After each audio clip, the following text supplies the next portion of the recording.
Ladies and gentlemen, good evening and welcome to SlyDog Racing League.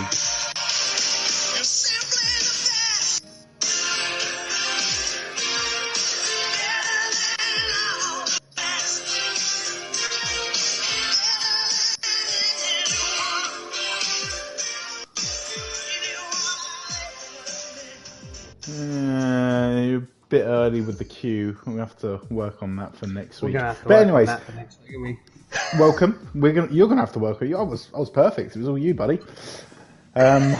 Just need to sort that out and how to drive a motorhome. You'll be fine. Right, we are up and running. Boom, get that in early. We are up and running for the season restart.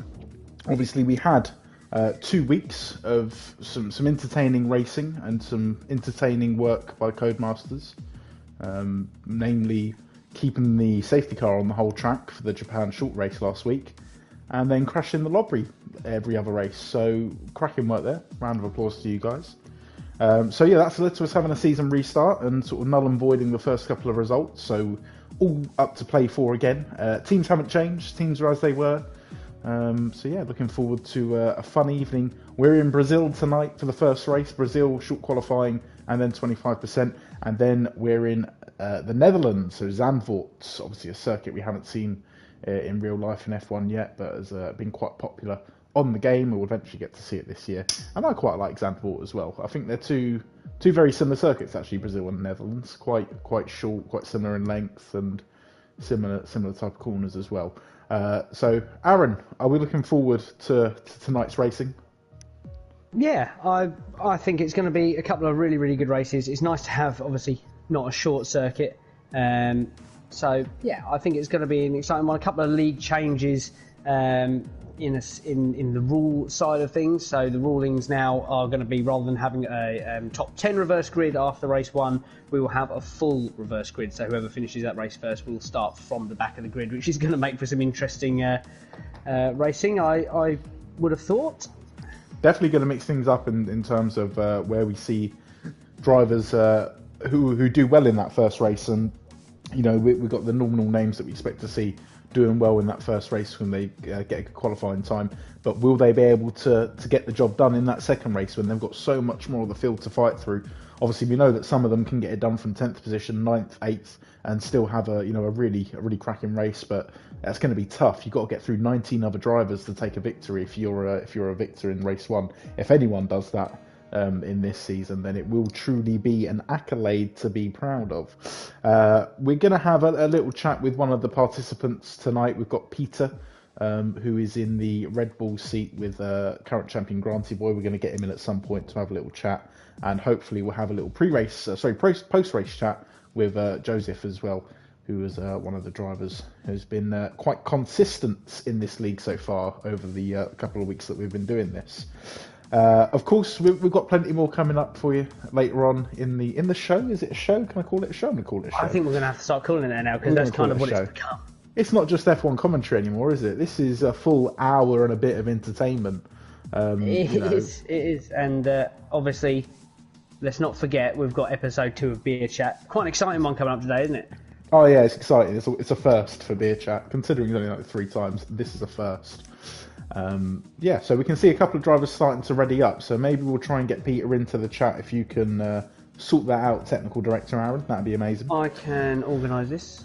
So yeah, whilst we wait for technical director Aaron to get himself sorted, we'll just sort of recap the last couple of weeks. So although the races are null and void, it was a very strong performance from the current SlyDog Racing League champion. I believe he took victory in all 4 races.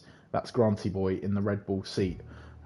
So, you know, he's been going strong even despite all of the distractions that the game has presented, and we expect to see that as well in tonight's session. We've had a strong showing from the Williams team as well, early doors. They fought back from some adversity, but they had a qualifying ban last week, but still managed to have 2 pretty good races given the circumstances, and we expect those boys to be strong as well today. And then we've also seen a couple of good performances from the McLaren guys as well, but we are missing one of the McLaren drivers tonight. We're missing Lawson, so you can see on the screen there already we've got CDMJW, which we're going to have to abbreviate to CD, I think, because I can't say that every 10 minutes or however long we're going to say it. Yeah, I would say that's probably a good, maybe CDM. Maybe CDM. CDM. Okay. I can work with 3 letters. I can work with that. Oh, that's a bit too much for me. Oh, we've got Frank Fennett back in the chat. Null and void. Shocking, I say. Well, beer machine isn't void. He's still going on about the beer machine, of which I really, really still want. And Frank, if you know, as I said last week, if you want to get rid of it, mate, chuck it my way. I'm always here for you.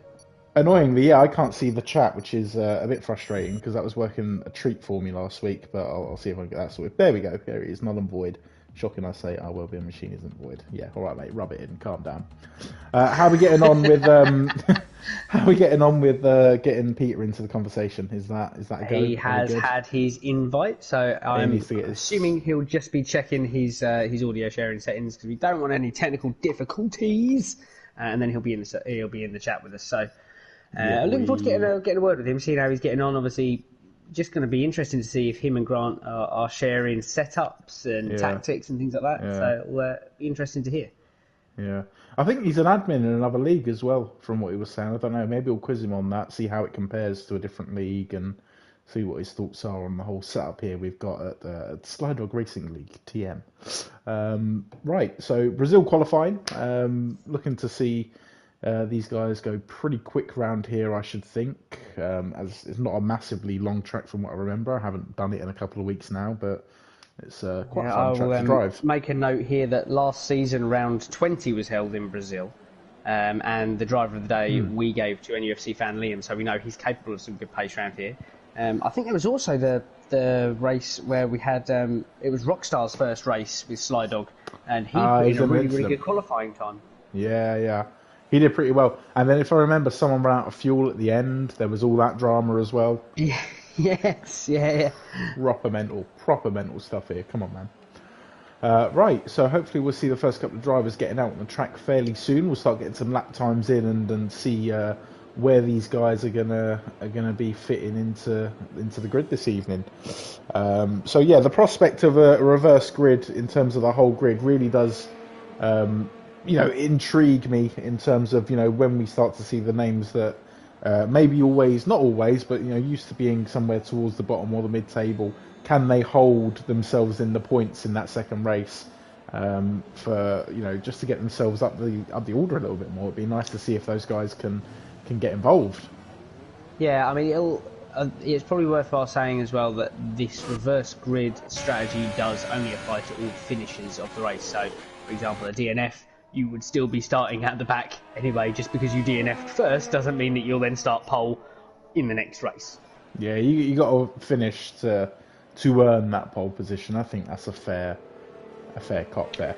So first couple of drivers out on the track. It looks like Chatty Duck, who's had a good race in Japan from what I remember. But besides that, he did really struggle for the beginning couple of races of the season that is null and void, so that's not a terrible result for him in all honesty.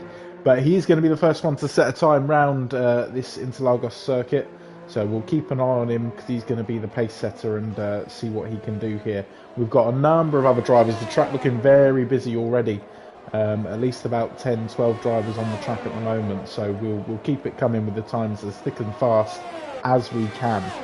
It's looking to me like we might not get that chat with Peter because I can see he's just gone out on his outlap in the Red Bull. So maybe he's going to try and qualify first, then pop in and have a chat with us. We'll see how he goes. Obviously, we've got to let him focus on his race. So yeah, we should say as well.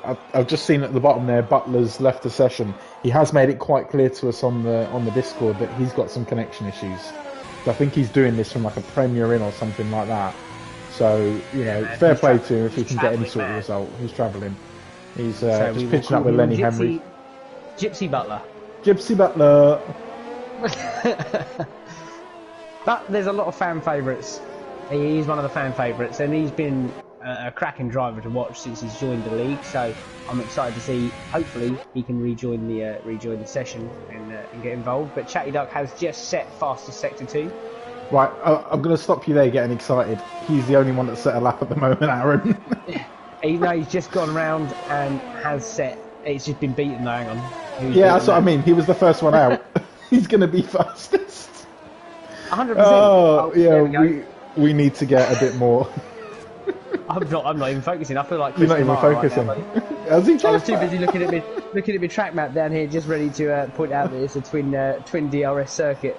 This one. Count them on your Got two fingers, Aaron. Oh mate, don't. I've done Right. a bad day. You've had a shocker. Okay, we'll. How about this? We'll ride on board with Butters. So he's oh no, we won't. He's invalidated his lap time. Come on, Butters, man, sort yourself out.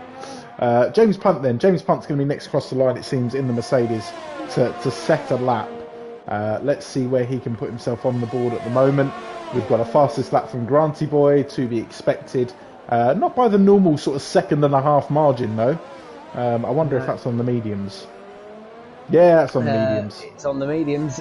Yeah. Just having a look, we've got car off circuit in sector 2. That's M. Willis on his out lap. I think he's gone out on cold tyres and span it in one of the hairpins. He's just trying to stay out of everyone's way at the minute, bless him, because that circuit looks busy. It is busy. Everyone, apart from 4 drivers out on the track at the moment in one capacity or another. Butters invalidates his lap again, so he's going to get. Need to get some work in. CDM, one of the reserve drivers this week, out on an flying lap, but he's invalidated. We've got ZGS in the AlphaTauri, one of the other drivers yet to set a time, currently making his way around the twisty-turny sector 2. Will he be able to keep it together and not invalidate his lap time? ZGS characteristically always seems to qualify quite late, like waits ages to set a time and then just comes out. But he's gone out early this week. Good to see him out it's strange to see him out early. It's nice to see. Maybe that's a sign that this circuit isn't one of his most comfortable circuits. Just wants to get as much time in there as he can. But we shall see. We shall see as he makes his way round the final couple of corners here. I'm going to call that the final corner he's just come round, because you look at the rest, that's just one big straight, isn't it? It's one of them ridiculous ones where F1 probably class it as like turn 11 or turn 12, and it's such as one big long ass straight. So ZGS puts himself 7th, firmly in the middle of the pack there of those that have set time. So good lap there from the AlphaTauri. We've got Butters, who I think might be heading round again, or he's maybe on a cool down lap. He's tried 2 laps there, but he's invalidated both of them. He may have spent those tyres in terms of being able to get the best out of them. Woolsey, the Alfa Romeo, currently making his way round, but unfortunately invalidated his lap. Will ride on board with CDM, who has yet to set a time as well. He's going to be trying to get something going here. Been told on the Discord he's quite fast, and I quote that from Peter. Right, yellow flags in the final sector as well. Not too sure if that's just people slowing down, trying to make their way back into the pits or making room. I think that's all that is. But we will ride on board here with CDM as he comes down these final couple of corners, about to cross the line. A good indicator of where we can see this reserve driver sitting for the rest of the session. Nope, he's going to go straight into the pits. That's going to make me look like a penis. Pressing. Well, I've just heard here from Peter. He will be with us imminently. Ah, good old Peter. Peter's got work to do though. I don't want to distract him too much. I just looked at where he is on the old leaderboard there. We don't feel like you have to talk to us if you're going to struggle there. I don't want to be patronising in the same way, but I also don't want to ruin your qualifying, Peter. If you're listening, which you're probably not because you're concentrating. Pressing Mixer heading round the circuit then. So 18th currently, not set a time. The Ferrari boys needing a bit of a boost. Ah, there's Peter. Hello. Hi guys, how you doing? Yeah, not bad, thank you. We were just slagging you off before you got in the chat. No, I'm joking, you weren't. That's fine. So, how you feeling about Brazil? I was optimistic. Then I saw the weather forecast, and now I'm not. What is the weather forecast? We kind of skip over that. Rain for the race. Oh, fun times, fun times. I've done a setup to help with the rain. Like with all of my races that I do, I tend to do. I try to figure out a setup for dry and for wet. So I've got a wet setup, but as I'm sure most drivers is the case, I'm not as confident in the wet as I am in the dry. So yeah. So it's always the way. It's always the way. It's a nightmare to try and get these cars off the line in the wet, let alone do a whole race. So it's going to be quite interesting. One question we were chatting about earlier on, before you joined us, was obviously you're partnered this season by Grant, who's the current champion. Do you guys share setups at all? Have you had anything sort of, have you taken any advice from some of his setups he runs? I have looked at his setups and he has given me quite a bit of advice. Obviously, when I saw the drawing that I was paired with Grant, I was over the moon. Having obviously new to SlyDog Racing League, his points spoke for himself, and I very rarely saw him in the races that I was reserving in last season. So to be paired with him was, well, he was one of 2 drivers I wanted to be paired with. So to be paired with him, I was over the moon. And when I spoke to him about setups and trying to develop, he's been a great mentor. Like, he's given me access to his setups. He's obviously a far better driver than I am, so I'm just happy to support him, and I'm working off of his setups to build a setup for myself. But yeah, he's been a really good number 1 driver in the sense of helping me develop and help him retain a Constructors' Championship. Yeah, it's going to be, I think it's going to be a good season. Obviously, you sound very excited to be part of the SlyDog Racing League now. So, how have you found it these first few races? Sorry, what was that? How have you found the being in the SlyDog Racing League for these first few races? Exciting? Well, I joined as a reserve in the last few races of last season, and I loved that. That was brilliant. And these, obviously, we've had a couple of issues with the first couple of weeks, thanks to Codemasters, but I've really enjoyed the racing. I mean, I find we've got a very varied grid in terms of ability, which I think is fantastic. You don't, as a driver who's maybe like 95 to 100 AI, you don't want to be racing against drivers who are pulling away at 110 and whatnot. So it's been great having a varied performance between the different drivers, which has always led to good battles. And I've really enjoyed it. Like, I remember my first race with SlyDog, and it was actually here at Brazil last season, and battling through the field, getting to contend with my teammate who I was reserving for. It was a brilliant opportunity, and I really enjoyed the racing, and that still is the case. I mean, this is actually the only league I now race in. So yeah, I actually am really happy to be part of it. Cracking, that's great to hear. Look, well, anyway, we'll let you crack on with your qualifying session, because I'm sure you're probably going to want to get out there and try and put a couple more laps with the last 6.5 minutes or so left in the session. So all the best for tonight, and it's been great to chat with you. I'm sure we'll chat with you very, very soon. Thanks. And have a great couple of races tonight. I will hopefully do so. Thanks so much, guys. And if you don't mind me saying, whilst I'm on air, your commentary is pinpoint, and I enjoy it so much. So thank you for what you guys do for the league as well. It's not just about us racers, but it's about the comms as well. Like, if you can have great comms, it makes watching something so much more entertaining. And you guys do a great job, so thank you so much. And I can't wait to watch the repeat once we're finished tonight. So thank you so much, guys, and yeah, enjoy. Thank you again for having me. Cheers. Good luck, man. Take care. Much, good luck. Thanks, guys. Bye. Well, if you wanted a way to try and get driver of the day, I mean that type of, that type of chat. That does it. Bless him. Love you, Peter. Legend. Right, just keeping. Obviously, we'll go back to the track. So we were saying, CDM. We've not seen him before. We don't know how quick he is. He's just gone second fastest. So there you go. That's how quick he is. He's pretty quick. And Peter vouched for him, to be fair. Peter was one of the people on the Discord earlier on. We were looking for a reserve driver for this evening. Peter vouched for him, has raced previously with him. So, that McLaren's looking quick out there. Well done, Peter. Yeah, no, good job finding a reserve driver at such short notice, and a reserve driver that's really going to give the McLaren guys a boost. Definitely. Only worry there is he might beat your teammate, but, Granty Boy's still a good sort of 0.4 ahead at the moment. Has Granty Boy set that lap on the... He has set it on the softs. Okay, so the true difference there, about 0.4 between the next quickest driver. So 5 minutes left in this session. We're going to start to see the drivers maybe head back in, get that last sort of fresh set on before they set their final laps round here. It's looking like we've got the usual suspects at the top. So Granty Boy, Joseph Marados, Mogi, Albert, NUFC fan, Liam, Chatty Duck, Osborne. Surprising to see Rockstar not up there as well, because as we said, he had a really good qualifying when we were last round here in Brazil.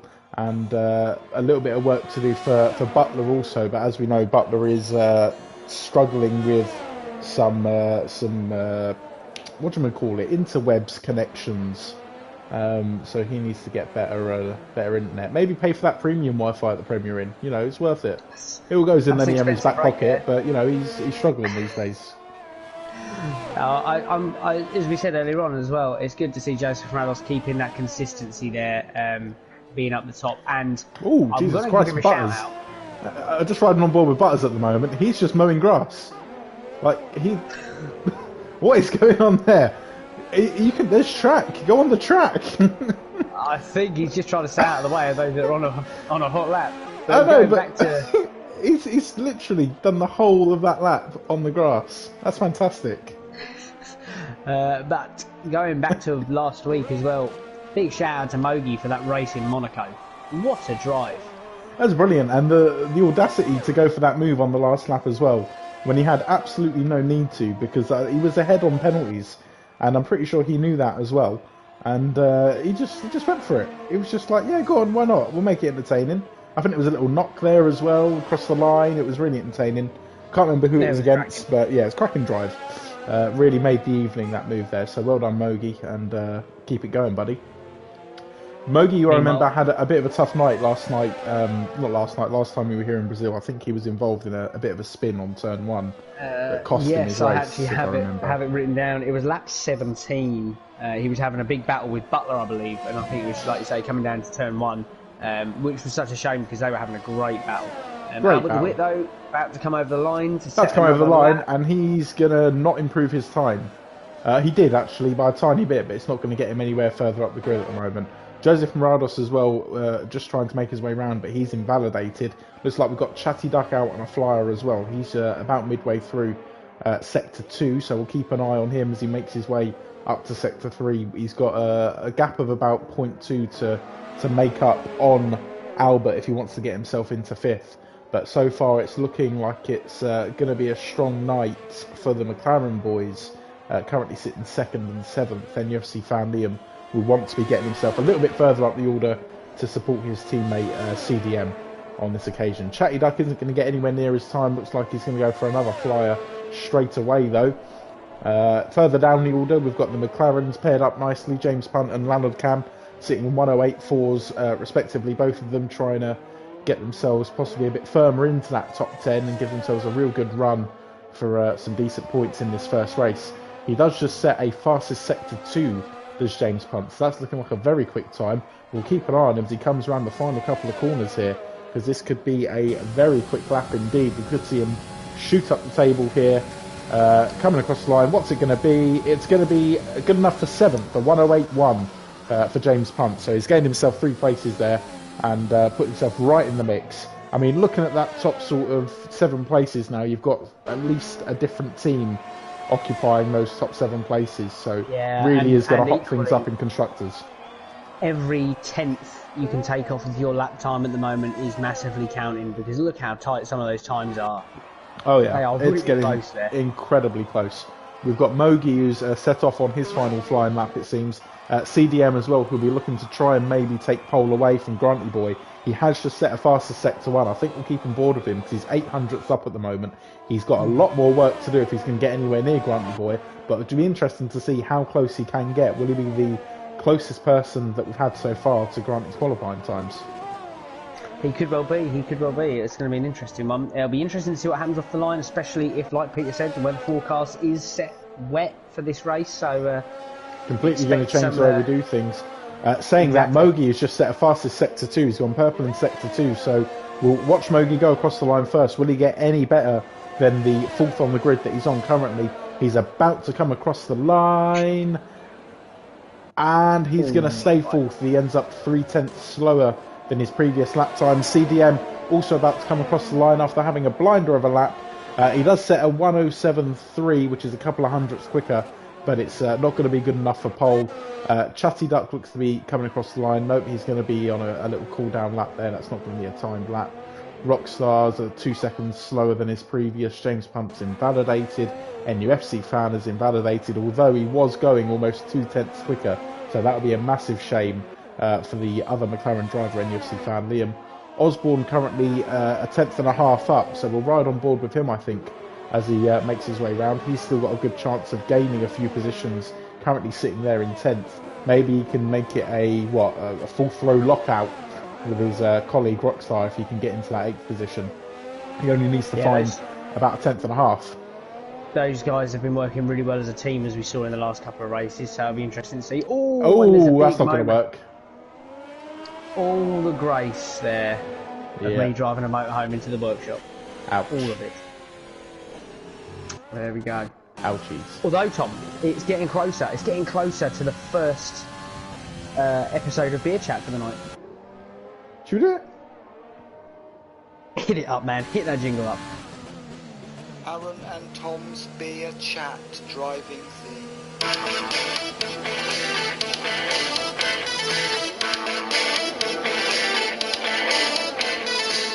Formula One driving. It should be said, we have got DJ Stinky Pillow on retainer. And we've already put our order in for a weekly jingle. He couldn't quite make it this week. But that's because we let him know about 3 o'clock this afternoon. But yeah, it's a bit late on our part. Yeah, different genre every week. So I think we're going to go rock next week. We've asked him for a jazz one, maybe like Ocean's 11 type thing. If anyone's got any suggestions, sling them in the comments. Sling the comments out there. But anyways, first beer chat of the evening. So we've both decided on the same beer for this evening. We're just so synchronised. It's amazing. Oh my god. Menstruation. But we thought at least if we have the same beer, then we can have a really in-depth chat about what is passing through our mouths this evening. And I'm proud to present that we've chosen the Citra, which is from Oakham. Citra is quite a recognisable bottle. If you look at it on your shelves, you'll see a big green man, and that's the best way to describe him. Looks a little bit happy. He does look quite happy, but he looks like he's got a bit of watery eyes going on. But we've named him the Green Sexy Man. The Green Sexy Man. I mean, you look at that smile, and you can tell that he's got something mischievous about him. Would you like a description of the beer, Tom? Yeah, let's get away from the bottle and talk about the beer. Go on, describe the beer for me. I'm just going to read the description that is labelled on the rear of the bottle. It says, in 2009, on his annual hop sourcing visit to the USA, Oakham's brewing director John Bryan discovered an exceptional new hop variety, Citra. He rushed it to the UK, ensuring that Oakham Ales were the first UK brewery to brew a beer with 100% Citra hops, and maintaining Oakham's reputation for pioneering innovation. It's a light golden colour, bursting with citrus and tropical hop flavours, and sensationally refreshing. The original UK Citra. There we go. There we have it. And how are you finding it? Because I'm about halfway into this beast. It's not a massively strong beer. It's only 4.6, so it's not gonna ruin you. But I'm really enjoying it. I'm enjoying it. It is a relaxing. It's a light beer. It's nice and it's just nice and relaxing. More session than something I've had previous. Yeah. 100% more session than I can't remember what it was last week that I had, but the Ruby one, was it? I don't know. It was the one I had after the Ruby. I can't remember what that was now. But of course, obviously, there's still yet more beer chat to come. Obviously, we've got a second beer each, which are not the same. Yeah. No, we've pushed the boat out there. But what are you thinking about this one? I'm quite liking it. I mean, I'm a bit different to you. I've poured my beer because I like to see the colour. I think that influences me in what to expect.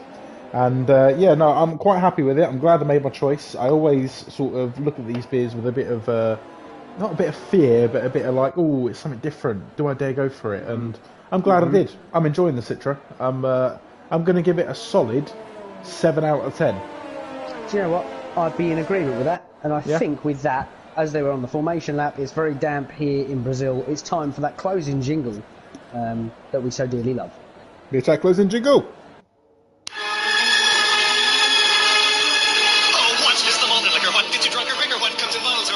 Can't get enough of it. Beer. How we really love it. Beer. Makes me think I'm a man. I'd rather chuck it, cut my belly out to here. I could not refuse it. I could really use it. Beer. There we go. Now, it's not to be said, that jingle won't be changing, because that's just too good. That won't be changing. That won't be That's changing. genius. That's Although, standard. what will happen right now, I think, Tom, is we just need to run through the top 10 as it is on the screen. Is your grid for this evening. It's looking interesting. It's looking exciting. Like you say, different teams throughout the top 10. We'll get on with it, man. They're coming round sector 3. So, on pole position, we have Granty Boy. Alongside him on the front row of the grid, newcomer CDM reserve driver for McLaren. Second row of the grid, Joseph Rados with Mogi for company, followed by Albert and Chatty Duck. In seventh place, Rockstar, and in eighth, James Punt in the Mercedes. NUFC fan Liam in ninth, and his ex-teammate, now rival, alongside him in 10th, Osborne. So there's your top 10. The others are on the screen, so I'm not gonna go through all of them. I ain't got time for that. No, then we haven't got time. Right, so guys are lining back up on the grid then. Interesting start here. Obviously, you got that really harsh braking zone into turn 1, and then the chicane, which normally throws up a couple of crazy moments as well. So we'll put the position change on the screen so we can try and keep an eye on the upcoming madness. I say this, I really hope we get a race start, because the last couple of times it's been a bit all over the place. But it looks like we are going to get a start here. Oh, have I jinxed it? Let's hope we haven't jinxed it. I can hear the lights. I can't see the lights. I can hear them though. So who knows when we're going to start? I can't see the lights. Let's just guess. And lights out. Yeah, how did you see them? But anyways, we started. So Granty Boy gets a good start in the wet here in the intermediates. He's into turn 1 with no concerns. We'll just try and keep an eye. Oh, what's going on? We'll try and keep an eye on the rest of the field as they make their way through those first couple of turns. Oh, a little bit of a tap there from Peter on one of the Williams. I think that might have been Mogi. Mogi's had a bit of a disaster if the screen is correct. Actually, I think the screen needs to reset in a few minutes. Always does this down here, doesn't it? So yeah, that was Willis who had a little bit of a touch with Butler in the end. I think it was, or maybe Peter with Butler even. So heading up further, we can see Albert's had a cracking start. They're up 2 places, currently into 3rd position, and a bit of a nightmare for Joseph Marados and Mogi, losing out those positions to Albert. Peter's had a cracking start, 5 places up. Well done, Peter. The chat was clearly inspirational for you, and I'm taking full credit for all of that. Yeah, I mean, Grant's start off the line there was absolutely ridiculous. It was redundant, yeah. The exact same thing I mentioned to you the other day. I've been practicing Spain in the wet. 3rd gear off the line, you cannot knock that. That gives you a rocket ship get go in the wet. And he's already, look at the gap he's pulling out so far after his first lap. He's really stuffing it to the man. I don't quite understand the timing screen, because it's trying to tell us that there's a 12-second gap between Albert and everyone. I think it needs to reset. Maybe it's playing silly buggers again like it did the other week when it kept on cutting out everything. But we'll keep an eye on what we can for you and try and commentate as best we can with the limited functionality of this game. Right, Rockstar was one of the drivers we mentioned as having a pretty good start here. He's found himself into 6th position and looks to be going strong at the moment. He's in a really tight field of cars there. James Punt chasing him down, and he's also hunting down the Williams of Mogi. So that could be a good upcoming battle. We've got Joseph Marados, who is really hot on the heels of Albert as well, keeping pace with the Racing Point driver. In fact, that's sort of the train of 4 cars that is going to be a really close battle to watch here. We can see a bit of a gap starting to form with Granty Boy at the front, and possibly even CDM maybe starting to pull a little bit of a gap over Albert.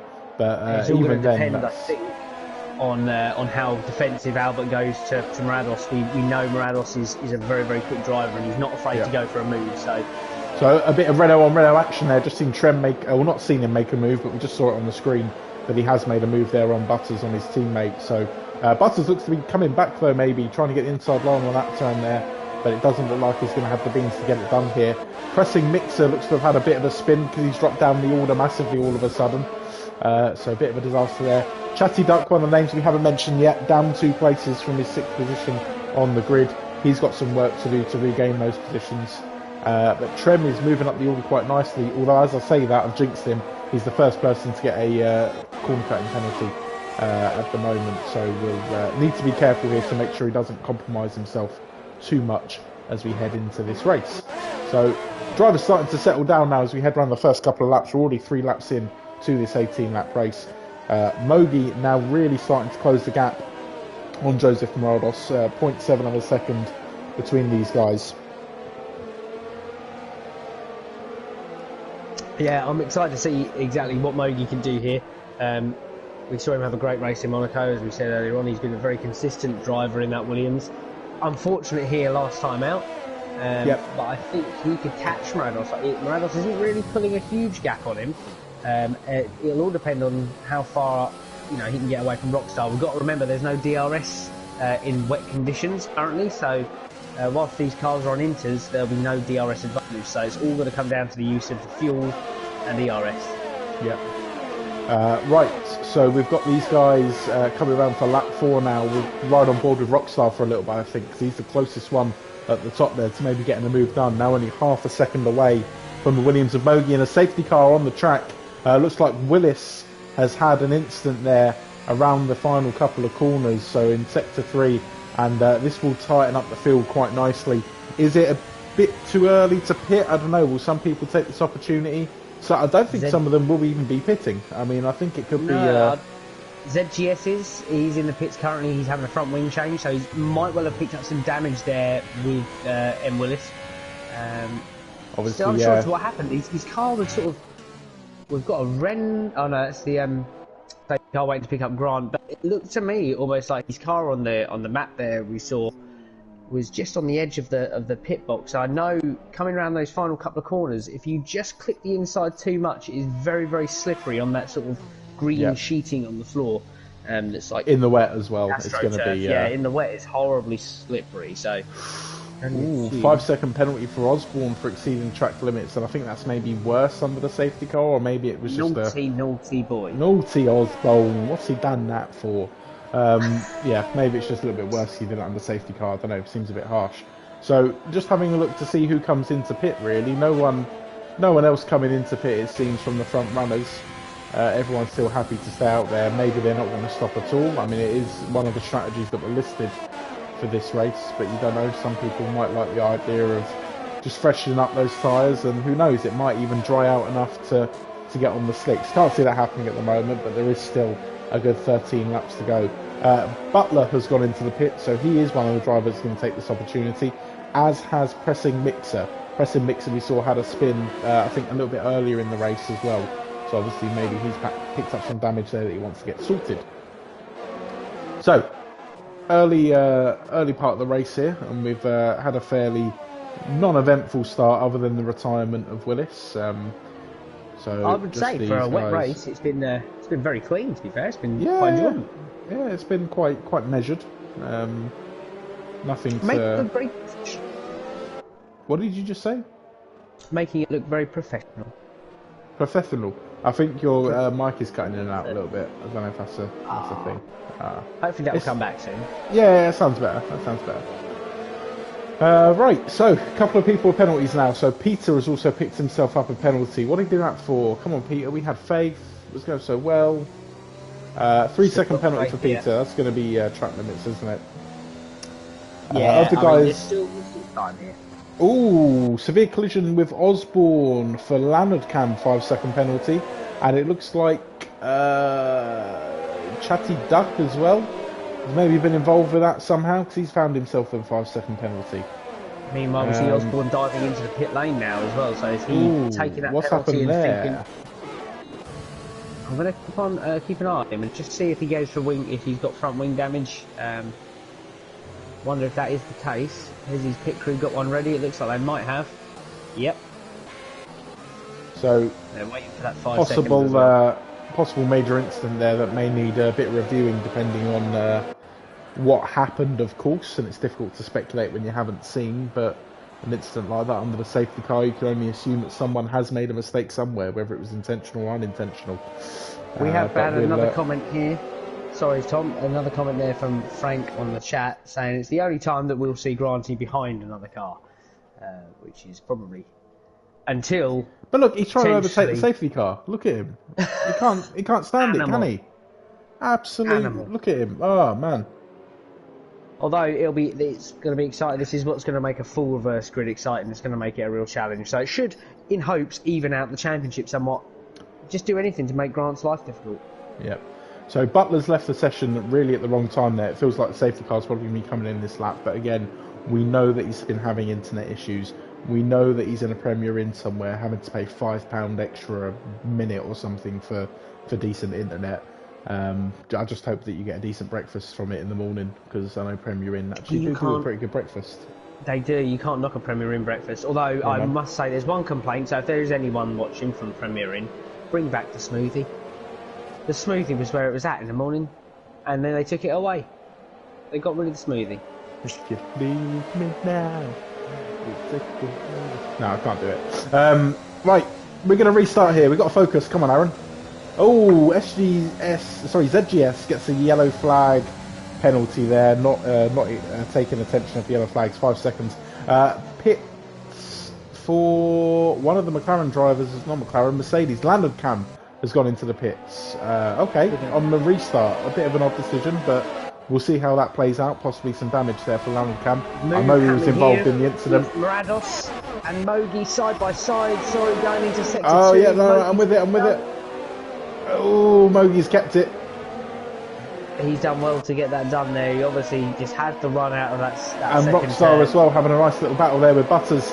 And behind him there's a great battle going on as well. So we'll keep on board with James Punt, I think. Maybe NUFC fan Liam, he's got a good view of it. James Punt maybe try and look up the inside of Butters here. He's going to get the inside line. Butters has to send it wide, and James Punt gets through nice and easy. And then NUFC fan Liam having a little go on his own here. I heard a little bit of contact there with himself and Butters. Butters has a little spin. NUFC fan Liam has to slam on the brakes coming out of that corner to make sure he doesn't go into the back of him. But it looks like maybe the chance to get the move done on this lap has gone, unless he can get him on the straight. So a bit of a difficult start there for Butters, a bit of a difficult restart, should be said. NUFC fan Liam trying to take advantage. Certainly we know that James Punt and Rockstar have been able to. I'd just like to also point out that Pressing Mixer, who we said had a bit of an issue at the very beginning, look, he's now running 11th. Yeah, he's done well there. A bit of a comeback. That safety car's done bits for him. What's happened to Butters? I think Butters has had to go into the pits. So maybe picking up some damage there, maybe not liking what he was seeing.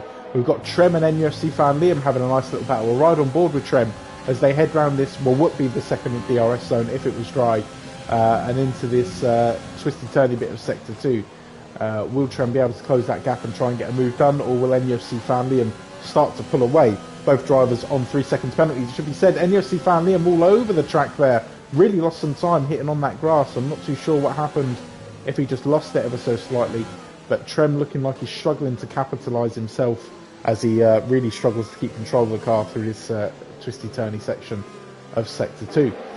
He's got some company though. Pressing Mixer's right on his heel there, and 5 tenths away. And further up the grid as well, we've got Joseph Morados and Mogi continuing their close battle. They're not too far away either. So we'll be keeping eyes on that. But there is certainly entertaining stuff happening in the positions from about 9th to 11th at the moment. Peter, not far away from Pressing Mixer at all. He's been a benefiter of this little battle between himself and between Pressing Mixer and Trem, sorry. Let's see if either of them can get a move done here. Peter's going to have the run on him, getting the slipstream in the inside line as well on that turn. And it looks like he's going to have enough to get the move done into turn 1. Yes, I think he is going to be able to get that move done solidly there. Although Pressing Mixer's fighting back straight away, trying to take the outside, and he does. Peter has to then cut the corner. Pressing Mixer cuts his own corner himself as well. And looks like they're going to stay as they are. Yeah, it's a shame that Peter got a great exit out of the final corner there. I suppose his moves can be done again. Obviously, I think he just slightly outbraked himself in the wet going into turn 1 there. That's a shame. But Trem's out. So we'll try and get on board with someone who's about to pass him. We've already passed Trem on. It's going to be Butters, his teammate. Yeah, he's gone off on that little straight before the fast right-hander, and before you start the twisty-turny bit of Sector 2. There he is on the right-hand side there. Clearly hit that barrier on the side, so he's had to go far away across the grass. But once you're on that grass on the wet, it can be very difficult to stop. Wheeler has had to come off the track as well. Drive-through penalty for Butters. Safety car is out. That is why we're going to have another safety car in this race, folks, halfway through. So 2 safety cars, 9 laps in. Yeah, 2 safety cars, 9 laps in. It's going to be interesting now with that drive-through for Liam. But I must say, Peter's having from the chat we had with him, he's having a really, really good drive here as he just is diving into the pit lane now. So I was going to say, this seems like the ideal time for everyone to pit. I believe Granty Boy has decided to stay out, as has CDM. Maybe they're thinking they can go the full race on those intermediate tyres, but everyone else taking this opportunity. Although it looks like a lot of people are changing onto slicks. So if we get the tyre detail up, there we are. We've got SRL Albert, who now finds himself on these mediums. He loves a slick. He loves a slick in the wet. Yes, yeah. So But to be fair, the track looks dry. Absolutely, the track does look dry. I think we are getting a dry line up here now. So it could well be Engineer Jeff telling them, go for some slicks. Yeah, that might well have been the reason that Trem lost so much grip. Knackered inters on a slightly drier track. It doesn't bode well. They overheat very quickly, of course, as the track dries out. So I'm just going to take this moment as well, Tom. Go on. Just to ask your predictions for the weekend. Oh, what? Proper F1? Proper F1. The real deal. Although we're not commentating, so it can't really be the real It can't deal. be classed as proper. No, it's true. I'm going to go out on a limb here. Mercedes 1-2. Ooh, that is a limb. That is a limb. Interesting. I think they're really playing everyone for fools here. Everyone, they've got problems of the stability, and it feels like a difficult car to try. Bullshit. They know what they're doing. They were just running that thing at 8,000 RPM in practice. But we do have a comment on the YouTube as well. Just breaking away from that for a second. Trem back end whip round on him. I hate it when a back end whips. I have that. You have that problem way too much, do you? I have that a lot. No, it's usually my front end whipping this on. It's usually my front end that's whipping. I heard it's the back end of motorhomes that like to whip round on this. It is. It very Just much is. Out of nowhere, doors appear, and you just suddenly find them. That's what happens. That's what happens, I thought. That's unfortunate there. Unfortunate. But there we go. I've recuperated from that moment today. I got in, had a nice shower. I've had a beer. I got in, had a nice shower. Really. I slung on some nice body wash, some Oud Wood and vanilla. Topped that off with a nice little spritz of Mont Blanc Explorer. And I guarantee, if you were sat in the room with me right now, you'd be struggling not to pop a 7. I'd be frothing. I'm sure I would be. Just out of interest, listen to any music in the shower? No, not normally. I have done previous, but not normally. I have a rain shower, so it sort of offers its own kind of music. A rain shower? Ooh! Rain shower. Or is that just what they call them in Clacton? That's what they call them, mate. You just stand outside with a collector bucket. Stand outside, it's not indoors, don't be silly. No, sorry. Right, we're going to restart this race. We should probably get back onto F1 and move away from Shower Talk. Shower Talk coming next week about this same time whenever we get a safety car. Stinky pillow on the jingle. Oh, can you imagine a Shower Talk jingo? He'd lose his mind. Right, restart about to happen then. So Granty Boy just getting his tyres back up to temperature. It should be said Granty Boy and CDM are still on those intermediate tyres. We've got a load of people behind them. A load of people behind them on the slicks, and there's still 6 laps to go. So if they have the pace that they think they're going to have on those slicks, this could be a bit of a worry for the front 5 drivers which are all on intermediates. SRL Albert is the driver to look out for on those medium tyres, and probably Joseph Marados as well on the softs. They should have some blistering pace around here. Although, as you can see them driving around, you can still see a little bit of spray coming up from the wheels, can't you? Yeah, just a slight bit, and I think that's possibly the reason why Mogi is the only one who pitted under that safety car that went for intermediates again. Everyone else who took the pit stop under that safety car, I believe, took slicks. Yep. So it'll be interesting to see. But James Punt also staying out, 11 lap old inters, maybe just trying to secure a podium here, just to try and get himself a nice haul of points. I've got to say as well, one thing we haven't quite noticed was ZGS now finds himself in 4th. Yeah, and he was running right down the back there, so just goes to show, ever some slight changes and then dramatic moves happen. So it's looking at the moment actually that slicks might not have been the best idea. I've just had a look at the intervals. Albert's having a torrid time out there. He's got 5 seconds to make up on Mogi. Mogi of which has actually just passed ZGS. ZGS gets into the pits. Maybe he's about to stick on some slicks of his own. But yeah, Mogi's got some... Albert's got some time to make up if he wants to be taking full advantage of those slick tyres. We've got Woolsey as well, finds himself 7th. Oh, look at that. Fantastic race for Woolsey so far. Keep it going. 5 laps to go. I think it's that difficult point in the race now where there's that fine line between what's good and what's not with the slicks. But Butler there, just having a little look at Woolsey. He's still on inters, so is Woolsey, so it'll be an interesting battle here. But Butler to maybe make the move on Woolsey and get up behind Joseph Marados. And we are riding on board. Yeah, we are riding on board with Butler, so we'll get a good view of it if it does happen. And as I say, a good train of cars to follow here. Butler having to be really careful there to make sure he doesn't make any rash moves with that Premier Inn Wi-Fi. Yeah, you don't want to disconnect at the wrong moment here. Woolsey's having an absolutely brilliant. This could well be his best finish so far in the league here if he holds this together. Be a fantastic start to the new season for the Alfa Romeo team if they can keep these positions. Obviously, we know Joseph Ronaldo's been very strong in the races we've seen him in, but Woolsey backing him up there as a teammate would be fantastic as well. Peter, however, is really struggling. That's a name we were hoping we didn't have to mention again for bad reasons, but finds himself in 19th at the moment, and we are rejoined by the biggest sandwich that we've ever had.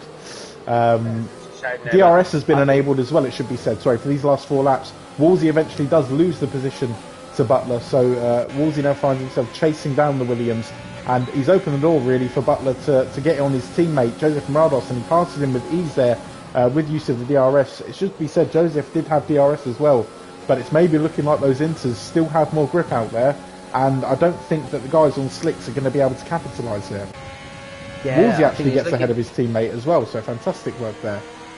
Yeah, I think the guys on the slicks are still struggling. It's that very, very fine line. We see ZGS23 having a DNF. Can't see his car anywhere on the circuit. Chatty Duck's retired as well. So a lot of these guys that have switched to slicks are coming unstuck. And there was a car just going into the wall there. I think that's Woolsey. Woolsey spun it in sector 2. That is Woolsey. Oh, no. And he was on Inters.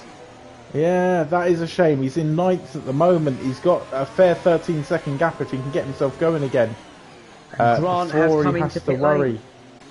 Grant has come into the pits. Okay, so well, that's a big move because 3 laps to go. Is he maybe thinking, well, I don't want to be dead last for the second race. I want to give myself a good chance at winning that one. Maybe I want to start from like 15th. Butler and Albert having a good little ding-dong ring in the first corner. Butler does find himself ahead though of Albert, who is on those medium tyres. And Granty Boy looking like he's not going to get the victory here at the moment. He's got 3 laps to try and make up a good 11 seconds. So we could see the reserve driver, CDM, take a win on his maiden race here for SlyDog Racing League. This could be very interesting, but we see James Punt is still all over the back of him. He's just within that DRS zone nearly. So yep. And they're both on the same set of tyres that they started the race with as well, so it's fairly even match between the two. It will just be a pure driving battle there. That's what Grant's going to be thinking. I think he's going to be thinking that, this circuit's getting dry enough now. I'm going to go out on the softs for a couple of laps and absolutely cane it, just to see if I can... I mean, straight away, that 11-second gap has gone down to 9.5. I think we're half a lap down, but I still think that's a fair challenge if he's going to be getting on the podium here. Yeah, it's going to be a good result for Mogi though. Cracking result for Mogi with the 1 stop. And he's still within a shout with a win here. There's still 2 laps to go, and he's only a second and a half back on James Punt. Tyres are much fresher as well. Tyres are a lot fresher. He's going to have a lot more grip. James Punt is getting the run there on CDM with the DRS. He closes that gap to point 2. We'll ride on board. CDM has just picked up a 3-second penalty for track limits, and he's off the circuit. He's off. What's happened there? What's going on, CDM? He's spun. Oh no, that was looking like it was going to be such a promising start there for the reserve driver in SlyDog Racing League, but he finds himself off the track, and we now have a new leader, James Punt, but he's under pressure from Mogi here, coming around these final last couple of laps, so we'll ride on board with these two. Granty Boy maybe going to get in on the party by the time we get to the final lap, but I think it is just going to be, as I say, that little bit out of reach. But never say never. That gap is down to 6 seconds now. Make me eat my words.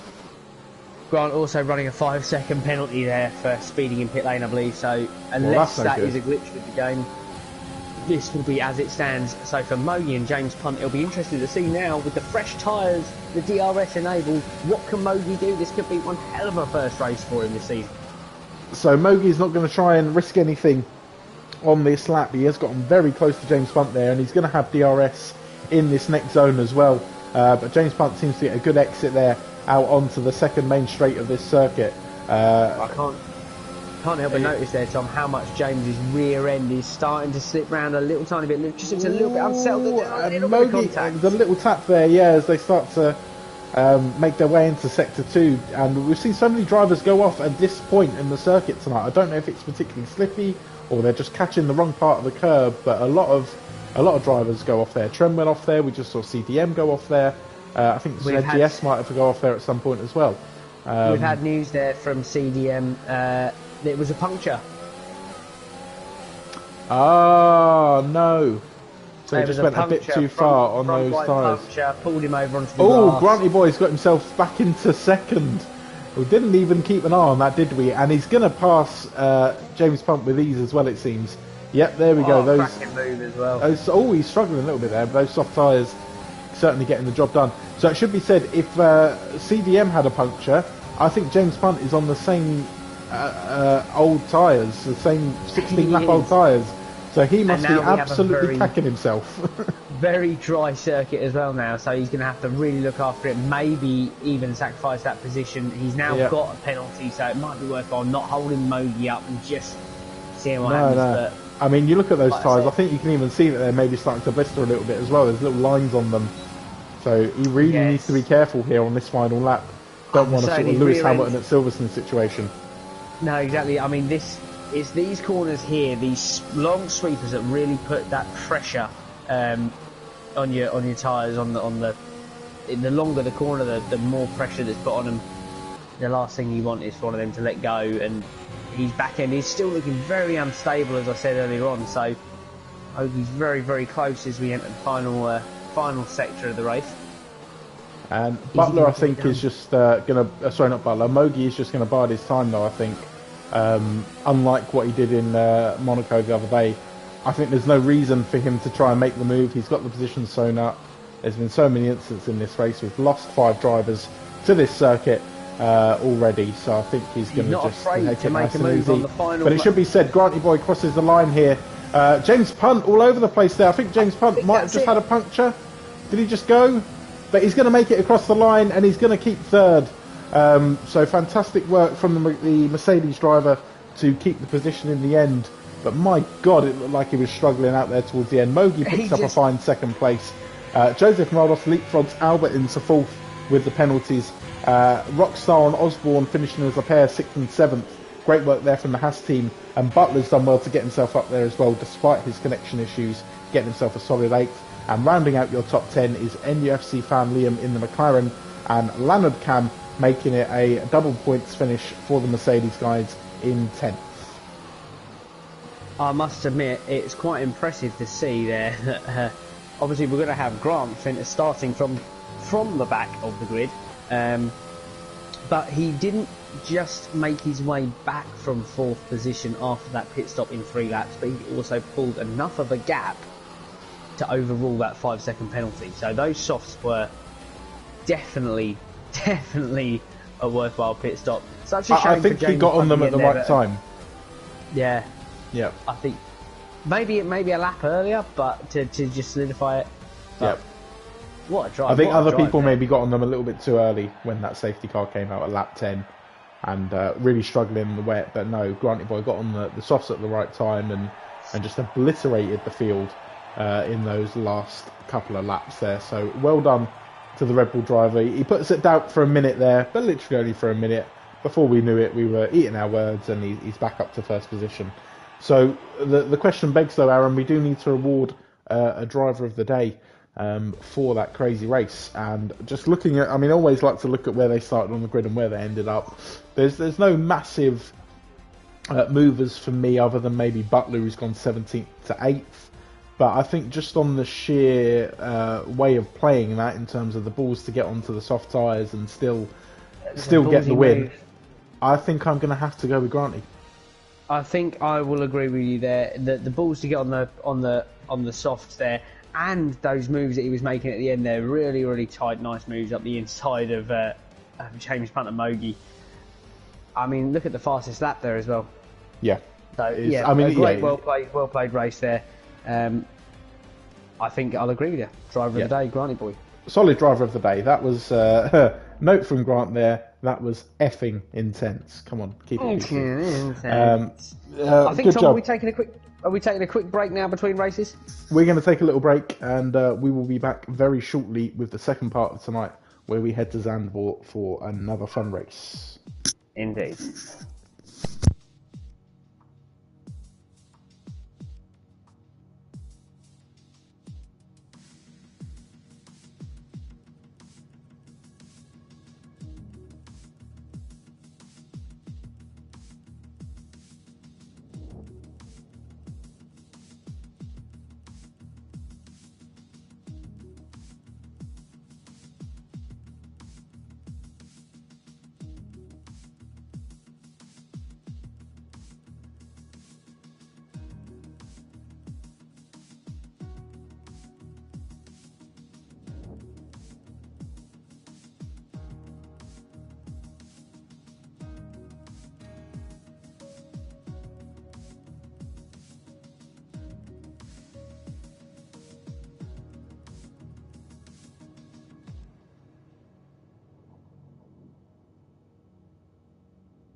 Amazing. Just amazing. Simply the best. Simply the best. Simply the best. Right, we're back then. So drivers are starting to ready up, so I think that means that we need to do Beer Chat Part 2. I'm not going to play the jingle again, because that jingle is dead. Alright? We've used it. We've used it, and DJ Stinky Pillow knows he's got his work to do, and he needs to get himself sorted right now for next week's jingle. It's worthwhile adding to the start of Beer Chat, Tom, that Grant is on Coors Light and Doombar. He's on the beer as well, is he? Yeah, he's on the beer as well. So needless to say, he is drink driving for the evening, safely, of course, safely from his living room. But cracking drinks there as well. Actually, you can't knock a Coors Light. It's a good race starter. And a Doombar is just a solid ale. I've got a keg of that upstairs. Yeah. Coors Light, I mean, the best thing I like about Coors Light is I had it in a bar once, and it came in a really cool glass, and that's about all I've got to say about it. It's just a good session drink, though, isn't it? It's just It's just a chill. You know, a few of them on a Sunday afternoon watching the football or Formula One. You know, it's just chill. It's just chill. Yeah. But Tom, tell us about your second beer. I was just about to say Coors Light is a driving beer. But anyways, Shipyard American IPA is my second beer. And from Portland, Maine, USA. 5% deep gold, and I can confirm, having poured said beer, it is deep gold. Smell, vibrant and citrus hop. Taste, citrus fruit with grapefruit prominence. And I haven't actually tasted this yet, so bear with. Well, that is very different to what we just had. So although it lists itself as citrus fruit, I don't think they're talking about the sort of same lemony, zesty citrus that we just had. I was going to say, because Citra was very, very, very lemony. It's very, and you had that bitter aftertaste as well that really came with that. I mean, it's beer anyway, it's going to be a bit bitter, but that was super bitter, that Citra. Whereas this is a little bit sweeter on the tongue once you've finished it, and a much more golden colour as well, which gives you that impression. And no, I'm quite happy with the Shipyard. I'd probably, I looked at it a couple of times on the shelf and thought, is it for me? Is it my typical beer? And from the first sip, I've quite enjoyed it, and I think I'm going to enjoy another couple of sips while you discuss your beer. Yeah, so my second beer of the evening is an Adnam Southwold Broadside, a beer that's made commemorating the Battle of Solbay, 1672. It's a 6.3%er, so it's a little bit more than the Citra that we just had. And a brief description is that it's brewed to commemorate the Battle of Solbay. It's a dark ruby red beer, and it's full of fruitcake flavours. And I can agree, to be fair, it's a little bit, it's a bit smoother than the Citra. I must say, a really, really nice beer as well. To be fair, I'm quite a fan of their Ghost Ship, so you know, I held out high hopes for this anyway. Not had it, so it's a nice beer. I'd actually give this an 8 out of 10. It beats the Citra for me. It beats the Citra just on the ease on the tongue. It's not ripping my tongue out my mouth. No, I mean, I'm going to be fair to the Citra because I really did enjoy it. And it didn't lie on the label when it said refreshing, because I had that beer in the freezer all the way up until when I got home, and my God, was that nice cold. Whereas this one's only been in the fridge. The thing is, I'm basing my decision on they're two completely different beers in my eyes there. You know, one's a bit more of a warmer, evening, just an evening gentle drink. The other is a bit more of a Sunday afternoon in the garden in the sun. Don't really fancy hitting the lagers up with the lads, but fancy having a quick bottle of Green Sexy Man. Green Sexy Man, sorry, not Citra. Well, you've given the Adnam Southwold one an 8. I'm going to give the Shipyard a 7. I'm going to match it with the Citra. I don't think it's any better. I don't think it's any worse. And just using that as a benchmark, I think it's only fair to give it a 7. So solid effort though from the guys at Shipyard. I would definitely consider buying that again. Happy with that. Yeah, I mean, I'm very excited for next week. Next week, I think I'm going to end up a bit pissed because I'm not going to lie, I found an absolute beast. I think you need to get on this. We need to dual taste this. I think next week. It's a McEwan's Champion. It just says Champion on the bottle, which makes it's got to be good, isn't it? If you buy me a bottle, then I'm on it, man. I'll buy you a bottle. It's a 7.3%, so that's just a sneak peek as to what what we're knocking on the door of next week in Beer Chat. But meanwhile, I think it looks like we might have to reset the lobby here. Yeah, half the people have left the session, so although you can see people starting to drive round and have a little bit of fun on the track, don't play too much into that. It looks like everyone is pretty much leaving the session, so Give us more time here. More time to enjoy the beers. So I've just seen that Joseph have asked a fun little chat in the Discord. He's asked a little question here. Obviously, you can see that a lot of people are obviously British in this league, and he's I think he's Lebanese. Is we figured out his flag was in the end, and he's asked what's the difference between the St George's Cross and the Union Jack, and it's just a question. Obviously, we take for granted, isn't it? Really. It is. He's not been given an answer. I like that. No one's actually answered his question. Everyone just put the laughing smiley face. Yeah, no. Let's try and answer that for him. Wrong answers only, though. It's a difference between a korma and a vindaloo. One means. The difference is basically just half the colours are cut out. It's monochrome. How? That's it. Just telling me it's an optical illusion. Yeah, I think it's the difference between the St George's Cross, and that's what it's technically named as, is it not? The St George's Cross. George's Cross. Well done, you Englishman. The Union Jack, but the St George's Cross is the flag of England, and it's the red and white one for Joseph. Just so you know which one that is. And the Union Jack is the United Kingdom of Great Britain and Northern Ireland. So it's made up of the St George's Cross and both the flag colours of Scotland, the St Andrew's Cross, and the St Patrick's Cross as well. There's no green. Is that what they are? Yeah, the St Andrew's Cross, which is a white diagonal cross on a blue background, and the St Patrick's Cross, which typically you'd think may be green related, but it's not. It's in fact a red diagonal cross on a white background, which represents Ireland. So it's it's the Isles as such. So that is the difference between the two. I never knew that you had such good flag knowledge, mate. Impeccable flag knowledge from me. Well, let's play. Hang on, bear with me. Let's see if I can find something here for that segment of the show. Because here you go. Frank Frennett, Union flag contains all flags of the UK overlapped on each other. So there we go. Ooh, Joseph from Rados has just put in the chat. Aren't they all the same country? Oh no. I mean, be having that. Fried Mars bars for one cause concern, and then how many times are you gonna make the whole sheep joke about the Welsh? I mean, come on. This whole conversation, however, Tom, has made me think of one thing, and that is... Hello, I'm Dr. Sheldon Cooper. Welcome to Sheldon Cooper Presents Fun with Flags. That's it. We're living it out. That is it. So at what point does Katie Cuoco come and join us? Because that would be a good moment. That would be the good moment. I'd not turn that down. Right. Better not do that. It's after 6 p.m. Fun with Flags coming next week for you. So we're just waiting for this flag conversation. We're ready for it. Any flag conversation at all.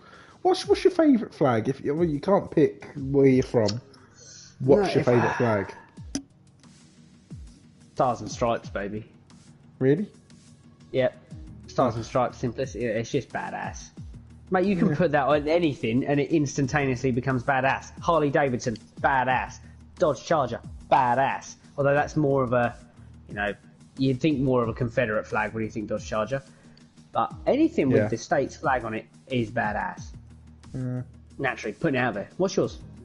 My favourite flag is that flag that was flown at Glastonbury once that says Gary Lineker shags crisps. I don't think there will ever be a better flag. Well, fair enough. For me, it beats the St George's Cross. Just putting that out there. Yeah, well, I'll give it that, to be fair. I think it's more representative of the country than the St George's Cross is. Yeah. I mean, are you back in the lobby yet, by any chance? Oh, I'm back in the lobby. You're not back in the lobby. I've had an invite, but I seem to be the only person in here. So, Oh, well, hang can you on. send me an invite? I'll invite you then. Seeing you're so desperate for an invite. Jeez, God, calm down. By the way, I'm not an anti-patriot. I do love my country. For anyone that's listening, MI6, don't assassinate me. We have a comment in the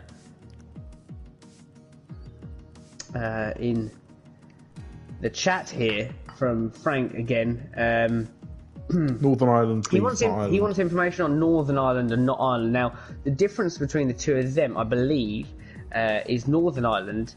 To the north. The official flag in Northern Ireland is actually the Union Jack, the Union flag of the United Kingdom. So the Union Jack flag.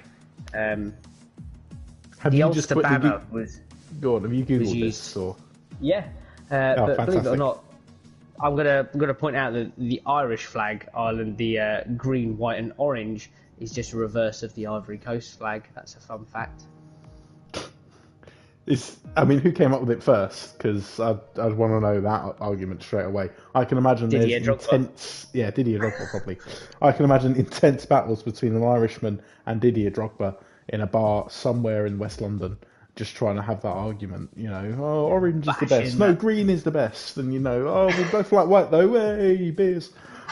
Just send it in the middle. Right, so hopefully we've seem to have 19 drivers in the lobby now. Hopefully the grid is sorted. Hopefully we can get racing again ever so soon.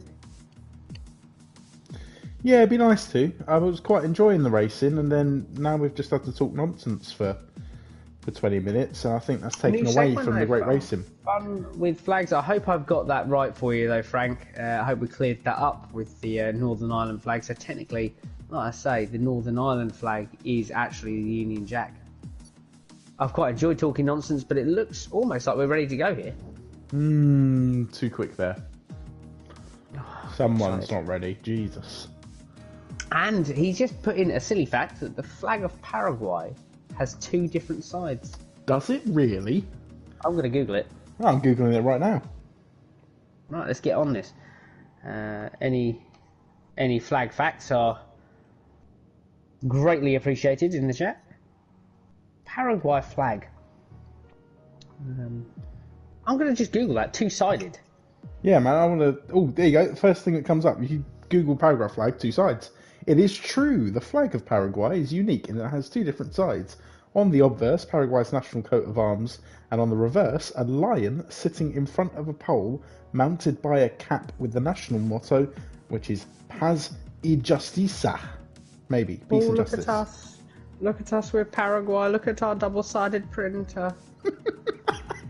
It's like they're the first ones to discover it, and they just went, "Oh, I know how we'll use our invention."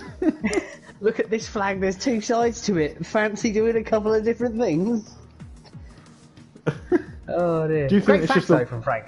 Great fact. Oh, no, that's fantastic. I'm gonna, next time it comes up in a pub quiz, I'll be thinking back to Frank. I'll just go, "Cheers, Frank." Take a sip of beer. Before that, everyone just had a flag with one side, and then the other side was just like mouldy cloth. Where it's not been out for months. Yeah, it's just. Although I must say, I had a very, very great experience with the flag.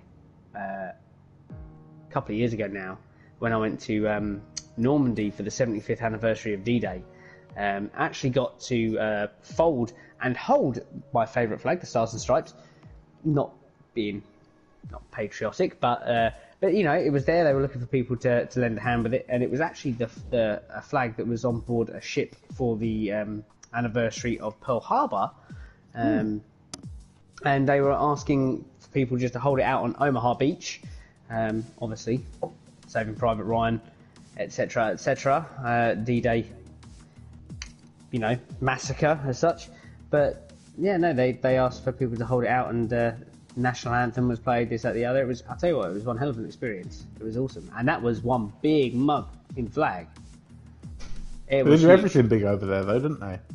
Damn straight, go big or go home, because this flag took like 20 people to hold it, and I that is no joke. And there was the coolest man, Mitch Mendler, was there. He's just the coolest dude in the world. San Diego firefighter, badass. Never seen a man hold so many cameras in my life. What was he doing? Just like... Oh, he was I'm the just most trying to picture patriotic- how you can hold more than one camera. I mean, maybe... Actually, no, you can do 2 quite easily. 3? Oh, dual wielding, What no are you problem doing at all. with 3 cameras? But, mate, there was more than 3. I'm talking 8 or so. What? Yeah, And straps operating galore. these cameras at these all He at the same looked time? like a Japanese tourist on steroids. Or that guy who rides around on Pokemon Go with 30 like phone holders snapped to his bike. Oh, I've seen that. Yeah. You've seen that I've guy? Seen that one. How can he see where he's going? Right, seriously, for the past 5 minutes of this stream, we've talked absolute bollocks, haven't we? Oh, is there a race started, is there? I think there is. We are about to get Oh. racing here in Holland. Oh, that's good, isn't it? Oh. But the fact that people have tuned in for that fun with flags is very much exciting. And if there's anything else you want us to discuss, it's I like to think of us as the open Oprah Winfreys of the F1 world right now. So Harry and Meghan, if you're listening, get involved. Controversial. Oh, I was going to say, you mentioned them. Let's not go there, buddy. Nah, let's stay out of that one. Yeah, let's just Stay out of that one. avoid that one. Don't want to get involved. So we are here in Zandvoort, like you said earlier on, Tom, a circuit we haven't yet seen in real life Formula One, but not one of my personal favourite circuits. I will admit that. I had a bit of a shocker here myself because I just can't get to grips with it. But yeah, you didn't like it. You quite enjoy it, so I quite enjoyed it. Yeah, it was good. I think I might have even got a podium when we raced this on a Thursday league, which was good fun. But yeah, no, it's a quick little circuit, and I can't wait to see it in proper F1. I think it's going to be a fun, fast, quick circuit for the drivers. It's narrow in places, and it's got it's quite deceiving. In some areas, you've got a fair bit of runoff if you make a mistake, but in other areas, you are very close to the wall, and you do need to be careful. Because if you do make that little slip up, there's not much at all in terms of room for manoeuvre. And then you've got that nice long right-hander that banks to give you that perfect run into turn 1. And again, it can be a bit difficult at times if you're trying to get a move done on that right-hander to take the right line. So we'll get ready for the start of this race then. So we'll just talk you through the starting order. So reverse grid, obviously without the guys who DNF'd, unfortunately. So Willis finds himself at the back. Trem, Chatty Duck, ZGS and CDM are the guys that did DNF and unfortunately find themselves down in 16th and below. Granted, boys, the benefit from that though, so the race winner only has 15 places to climb if he's going to be taking top spot in here. We've got Wolsey starting on pole, who was unfortunately last in the last race. Pressing Mixer, Peter, Butters, Wheeler, Leonard Cam, NUFC fan Liam, Butler, and then the 2 hash drivers round out the rest of the top 10. So a much better starting position for some of these guys. We've got names that we are looking for there. Probably NUFC fan Liam and Butler, who have been quite consistently up there in the top 5 for the last couple of races. We've seen those guys looking to have a good start. But I'm honestly, a Grantley boy, yeah, okay, if he was starting 20th, it might be a bit difficult to get all those moves done in 18 laps. But 15th, yeah, no, I can actually see him getting to the top there and winning this race if he doesn't have any major issues. yeah, looking at it, we just saw the pit strategy pop up on the bottom of the screen there. So the decisions for what sort of tyres you're going to run, you can see it there on your screen. Is going to be soft or medium or soft or hard. We see that 5 of the drivers have opted to start on the mediums, and that's NUFC fan Liam running 7th, Albert running 11th, Grant running 15th, and ZGS 23 running 17th. So Grant obviously trying to just get out there on those mediums, stick on pace with the soft tyre, and then rocket along on the softs towards the end. The rest of the drivers all starting on the soft tyre, so expect them to change over to the medium tyre. Frank Frennett says Butler is quick here. I think that will all depend on Premier Inn's internet speed as well. But I think we can expect good things. He's starting 8th. That's a great advantage for him. So he's one to watch. Right, so we're going to get ready for the start here. Obviously, things to keep an eye out. Wolsey not really been on pole before, I don't think, in this league, so he's going to have the responsibility of taking us into the first turn.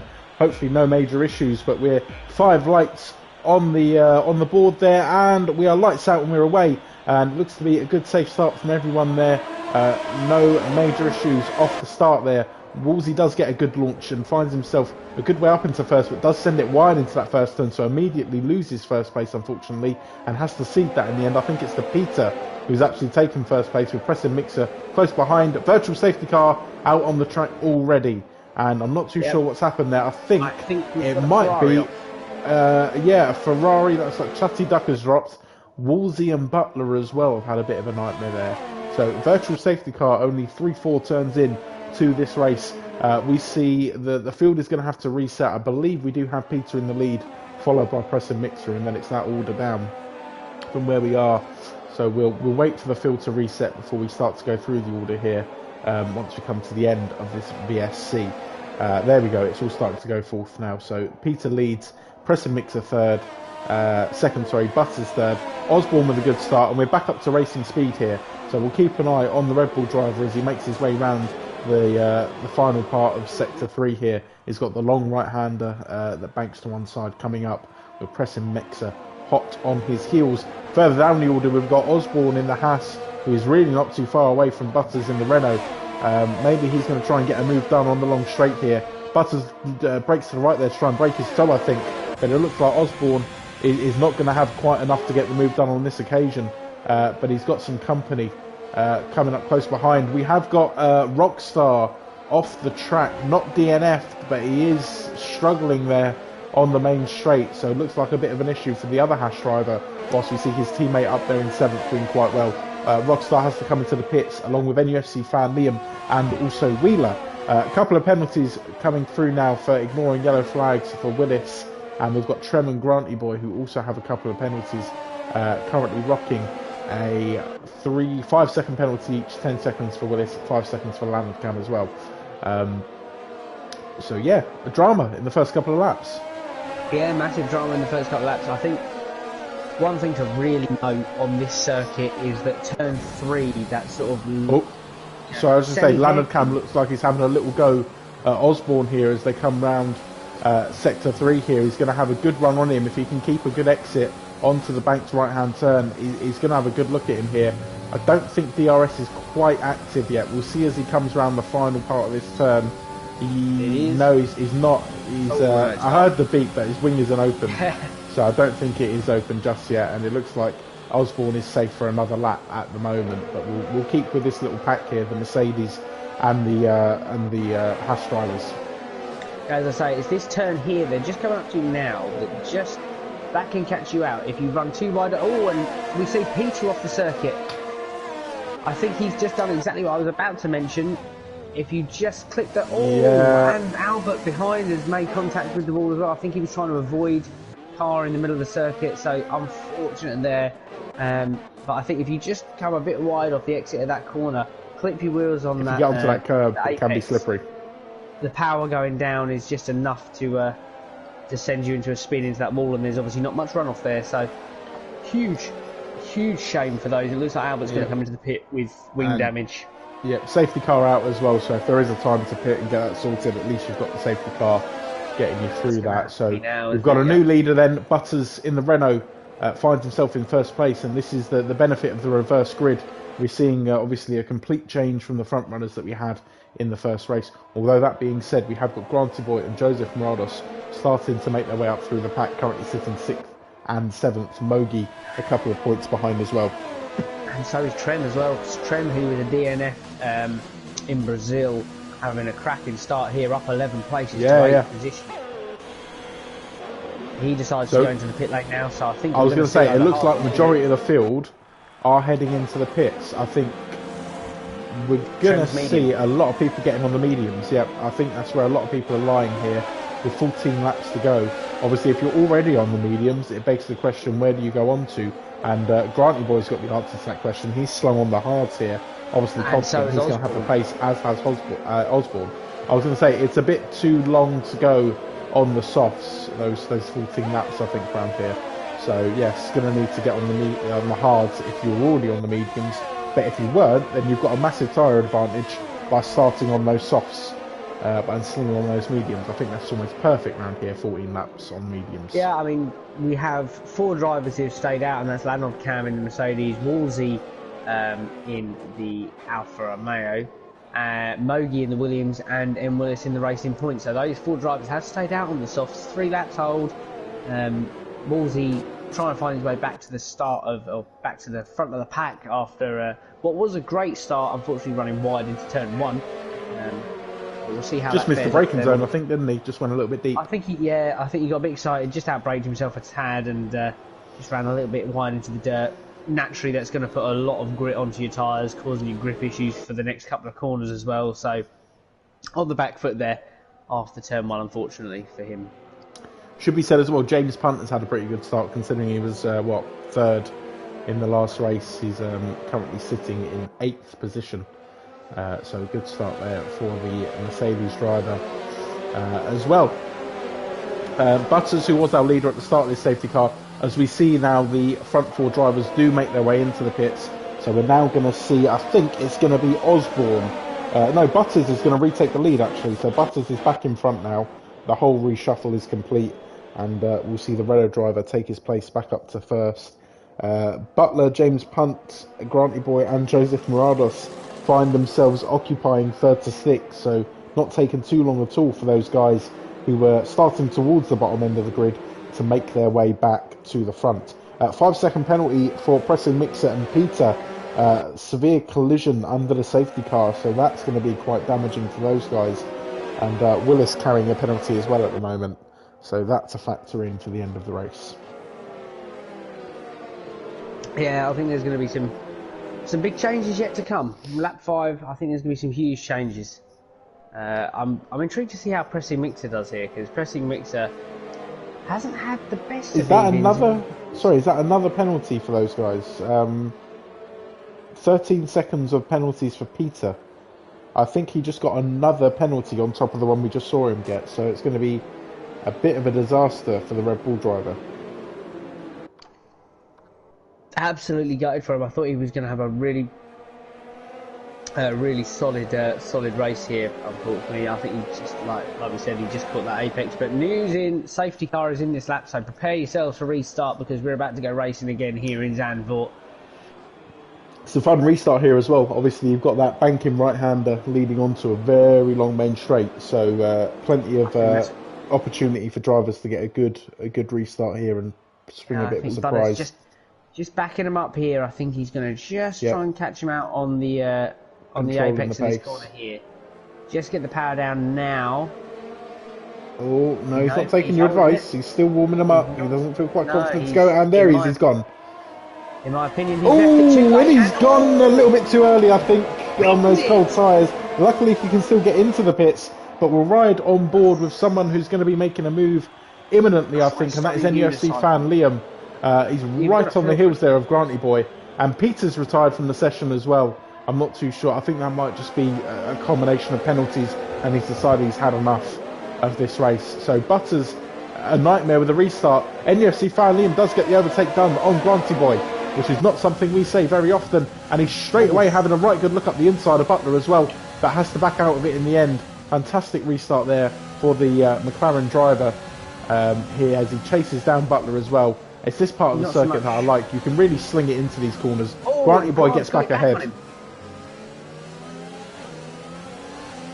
So Granty Boy takes it back ahead of him, and we are almost back up to where we were. Joseph Morados is going to have a good look at James Punt as we come into this tight hairpin type corner, I suppose. It's a right followed by a long sweeping left-hander as we head into the final fast part of this track.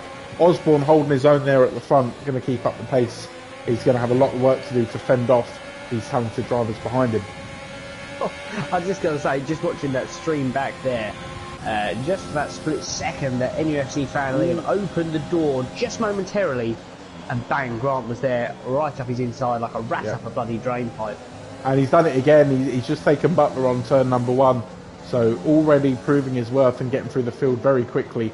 There is a yellow flag in sector 1. The whole field is bunched up very nicely. And we've got NUFC fan Liam wheel to wheel with Wheeler Looks like NUFC fan Liam is going to stick it and get the job done. Wheeler has to back out in the end and straight away finds himself in trouble with CDM right on his heels as they head into this twisty-turny sector 2.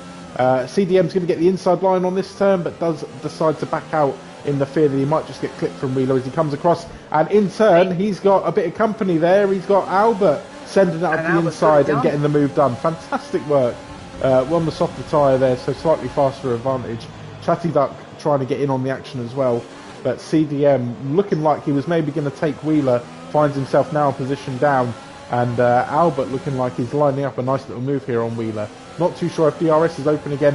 Wheeler looks to have struggled there coming out of that corner. It might just open the door for these guys. Oh, CDM. And it's Grant. That's Grant that spun off. Oh, that's going to majorly hinder his chances. He was doing so well. But we'll keep on board with the guys up front because it looks like there's still a bit of a good battle going on. Albert does get the better of Wheeler in the end. Wheeler has now got CDM for company. CDM sends it to the outside. Will he get the move done? Contact there on the outside, but he does stick it and get the move done on Wheeler. So madness in the last couple of laps. In the cinematic camera mode, looks absolutely astonishingly nice. Well, I was getting some good views on board and using the rear view camera there to try and get all the moves up close and personal. But yeah, fantastic bit of driving there from those 5 or 6 drivers we just mentioned. And the headline out of all of that, Granty Boy now finds himself in 17th position. We won't write him off because we did that in Brazil. We were proved fools. Accident behind Chatty Duck. ZGS, is it? Oh no, Wheeler that's gone off. So it's Wheeler that's had the spin. Chatty Duck, yes. Oh, that's such a shame there. I just see the Ferrari just absolutely send it into the dirt. But meanwhile, you know, up ahead, CDM, Albert doing the move on NUFC fan Liam down the start finish straight towards turn 1. He's got the inside line, so he's going to take just set a fastest lap as well as Albert, so he's going to really get a bit of a boost there. Fastest lap and getting the overtake done into turn 1. Fantastic work from the Racing Point driver. Up ahead of him though, we've got Butler, Joseph Morados and James Punt all bunched up very nicely indeed. Albert getting in on the action as well. Butler has to send it on to the grass a little bit there just to make sure he leaves enough room for his colleagues here. It's really difficult to keep up with in cinematic mode because it looks like they're changing position near enough every corner. It is tight, isn't it? And Albert is looking super quick on those shots. He is, and he's going to try to get the move done down the outside, but I think he's going to have to pull out. But as he maybe open the door for the McLaren behind, nope. I think he's going to be safe. Yeah, he's going to be safe. He's going to keep the position. But this is a 6-way battle for third position at the moment. No, second position, I should say, sorry. So very much keeping an eye on what's going on here. And apologies if we miss any of the moves, but it is very difficult to keep track of a 6-way battle. It's the pair of McLarens that are absolutely piling the pressure onto Albert, and he's just sticking with it. Just give me what you got. I'm just still going to attack Butler and Rados there. So. And Butler looks to be trying to get a move done here. I think he's going to get the move done into turn 1. He is. He's going to send it up the inside. And you've got Albert having a good look round the outside of Joseph Rados there, but not going to have quite enough to get it done. So Butler gets himself up into that final podium position at the moment. Joseph Rados coming back though with a little look up the inside, but Albert's not quite enough. Outside. He's going to have the inside line for the next corner as well. He's got the move done, it looks. He has got the move done. Fantastic work there. So really rocketing along on those soft tyres is Albert, and he's looking good here for a podium if he can keep up this pace. He's got tyre advantage over Butler and James Punt as well, I believe. I think I just saw some Wingo flying there as well, though. I don't quite know if that was anyone's end plate just come off. I think, yes, it's Albert's end plate is now missing from his wing. And you can see, yeah, he's struggling there. Trem retired from the session as well, retired in the pits as Trem, so maybe a little bit of an issue. But yeah, you can see that Albert really is struggling, and he tries to send up the inside. He's contacted James Punt, and he's ghosted in the end because he had the incident, but he's possibly done some damage to the Mercedes driver there as well. That could be a bit of a controversial one when it comes to looking at the race earlier. It looks like a very... It was a race later, huge sorry. moment there, but the people it plays into the hands of are the two McLarens who are racing each other now side by side. Steaming along. Tight. Perfect. Fantastic bit of racing. CDM is going to take the lead here in the McLaren fight for maybe what could be a double podium if they keep this up. And we should say this battle, the main benefiter is Osborne. he finds himself 8 3 seconds ahead, 4 seconds ahead almost. 3 seconds ahead. I'm just trying to see if James Punt he has picked up some damage from that collision with Albert DeWitt. He's lost his front right end plate, or front left end plate, I should say, to his front wing. So that's going to play massively into the hands of Morados, who's now 0.3 of a second behind. But he's got some defending to do. I was going to say, he's got CDM right on his heels there, and you can see how close he is on the cinematic view. I'm loving this helicopter shot. I don't think I've actually seen this before. Maybe this is just a Zandvoort thing. But CDM having a good look there. He's going to try and maybe outbrake him into that turn. Definitely a bit of contact between the two. Joseph Morados cedes the position and might end up losing 2 here, as NUFC fan Liam gets through as well. So fantastic work from the McLaren drivers. It looks like Joseph Morados had to give that up in the end. And I think he just lost it to pressing Mixer. He has, yeah, he's going to have the inside line. Depending on who's got the DRS, they may or may not find themselves in front. Joseph Morados looks to have the lead of that little fight there going into the main straight. But we've still got this intense 3-way battle going on for 3rd, 4th and 2nd, with James Punt holding off 2nd position at the moment with that tiny bit of damage. He's doing well to hold it, but he has got CDM who is closing so quickly. He's massively, massively slowed down though. You look at Osborne in that Haas, now put out 4.2 second gap over him. I think James Punt might have to, he's obviously suffering with that front wing damage there. I mean, I wouldn't come into pit unless I absolutely needed to if I got any more damage, because not now, but even if he does lose second, behind me, he's still going to score some good DRS points. Now, I think he'll concede now. If apologies for any noise, you can probably hear. There's a big big red fox Labrador trying to get into the room behind me. Oh, James Punt spins. Oh dear me. He spun it in the end there, and it looks like CDM was just about. I couldn't see if there was contacts in all honesty, but that might have been as a result of the damage there, trying to keep it under control, just a bit heavy on the power, but kind of puts the end to the battle. Although we have got Joseph Morados having a right good look at NUFC fan Liam, sorry. Yeah, I think obviously it's going to be a very, very controversial one there. James Punt having a great finish first race, looking for a great finish in this race as well, and then unfortunately having that contact with Albert DeWitt. So it'll be an interesting one to see what comes about from that incident there with Albert. It did look to me like a little bit of a dive bomb up the inside. But we shall see. We shall see what happens with that. But meanwhile, we carry on racing. McLaren at the moment running P2 and P3, so fantastic double result podium for those boys. Yeah. And not being able to close down the gap between themselves and Osborne at the moment. So looking like Osborne is going to get a win here if he can keep the pace going in these final 5 laps. I'm going to pose a question to you here. Up 14 places is CDM. I don't know how, if as a reserve driver, whether we can actually give him driver of the day or not, because currently as it stands, he's raced one hell of a race. I'd be tempted to. Osborne equally has had a fantastic race. You know, as a whole, I don't think CDM will contribute to the championship in a sense of drivers' championship. So I think we probably have to go to someone else. Looking down the order, you've got ZGS23, who's once again having another solid session here. Osborne having a great race, but not, you know, it's played into his own hands with the amount of defence that drivers behind him have had to be doing in that pack. But that gap's coming down. The gap is coming down to 3.5 seconds now, but with 4 laps to go, that's a fair gap to make up, considering that Osborne has been keeping a very good pace around here. So he'll maybe be looking over his shoulder a little bit now, knowing that he's got to pick the pace up if he wants to solidify the race victory here. We've got Joseph Morados that has been hot on the heels of NUFC fan Liam for some time now, looking to break up this McLaren party and get the Alfa Romeo guys on the board with some solid points to the start of this season. The gap is very much under half a second between these two, so we'll keep an eye on them as they head round into these final couple of turns with just under 3 and a bit laps to go. Yeah, I mean, it's been exciting. It's been a bit of a shame this weekend, or I say weekend, this week, for the 2 Williams boys there, not quite looking like they're going to pick up as many points as they'd hoped. But I must say, Grant, after that like big accident on the start-finish straight, dipping straight into the pit lane, he's now back up into 8th position. Oh yeah, it looks like he's going to score some decent points here still. Maybe he's a bit out of, he's not quite in reach for the win, but he's going to get some points. Points on the board, points being prizes. He's back out on those soft tyres, so he's going to have the pace. Meanwhile, most of the drivers ahead of him are running hards or mediums, so he's going to definitely have some pace. There might be some other positions to make up.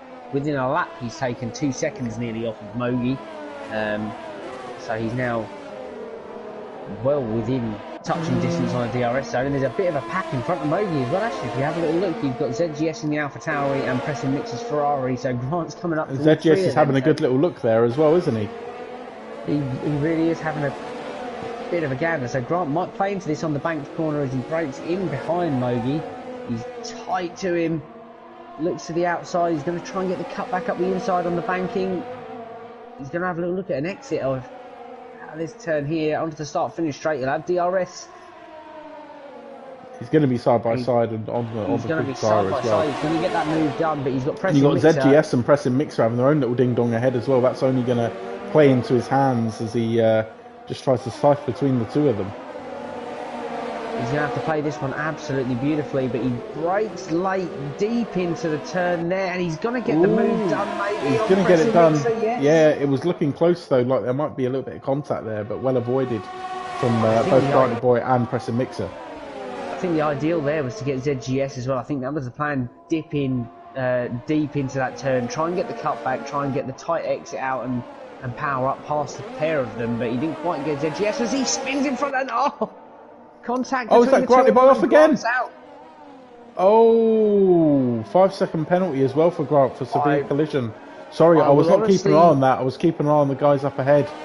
No, I will honestly say from watching that, it looked to me like ZGS put the power down so early on that corner, he just turned the AlphaTauri round. Yeah, he turned the AlphaTauri round and into a wall. Grant had nowhere else to go. Absolutely nowhere else to go. I think that is the end of his race there. Yeah, he's retired. He's out the session. So maybe just the anger there, just deciding to put it into the wall, but such a shame. He was going strong. He was having such a great race. Those moves there were looking absolutely like spectacular, and then all of a sudden ZGS puts the power down, turns the car a bit too much, gets a bit too much rotation on that AlphaTauri. Grant's got nowhere to go. Bam. So that is Granty Boy out. So there's no points scored here for either of the Red Bull cars. Meanwhile, McLaren's looking a very, very strong P2 and 2 and 3 still. So, and it's still a great battle going on between NUFC Fan Liam and Joseph Maros. That gap hasn't really been above, let's say, 7/10 at the moment. It's been constant between the two of them, and one just maybe hoping the other makes a mistake, and it's just not been happening. Should be said as well, NUFC Fan Liam on the hards. Yeah, to Joseph Maros on the mediums. And it just goes to show because he's keeping in touch with his teammate who's running mediums. CDM, the reserve driver, running medium tyres, and Grant. And it should be as well. CDM has closed that gap down between himself and Osborne as we head round the final lap here. So Osborne's going to have a little bit of defending to do here on the final lap. Doesn't want to make any mistakes, because otherwise he risks a very good points haul for himself and the Haas team. And we saw CDM have a very good race in Brazil, and we were touting him maybe getting the win in that race, but obviously as a reserve driver that would have been very, very, very impressive.